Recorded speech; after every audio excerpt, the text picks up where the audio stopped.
મહેસાણાની વાત કરી લઈએ। મનપામાં વોર્ડ નંબર 1, 6 અને 10માં ભાજપની ભવ્ય જીતના સમાચાર સામે આવ્યા છે। મોટાભાગે જે પ્રમાણે વિચાર્યું હતું તે પ્રમાણેના અત્યારે સ્પષ્ટ રિઝલ્ટ જે દેખાઈ રહ્યા છે તેમાં સ્ટાર્ટિંગ લેવલની જ્યારે અમદાવાદ જોધપુર વોર્ડ નંબર 20માં પણ ભાજપની પેનલ સતત આગળ ચાલી રહી છે તે પ્રમાણેની માહિતી સામે આવી છે। ભાજપના તમામ 4 ઉમેદવારો અત્યારે આગળ છે।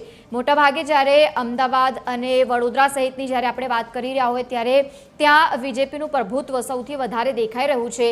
ભાજપના ઉમેદવાર ઠાકોર સુરેશભાઈ હરચંદભાઈની ત્યાં જીત થઈ હોય તે પ્રમાણેની માહિતી અત્યારે સામે આવી છે। મહત્વનું છે કે મહેસાણામાં પણ જ્યારે આપણે મનપા વોર્ડની વાત કરી રહ્યા હોય ત્યારે 1, 6 અને 10માં ભાજપની ભવ્ય જીતના સમાચાર સામે આવ્યા છે અને બીજી તરફ અલગ અલગ વોર્ડની જ્યારે આપણે વાત કરી રહ્યા હોઈએ ત્યારે અત્યારે ભાજપ સૌથી આગળ વધતી હોય તે પ્રમાણેની પાર્ટી દેખાઈ રહી છે।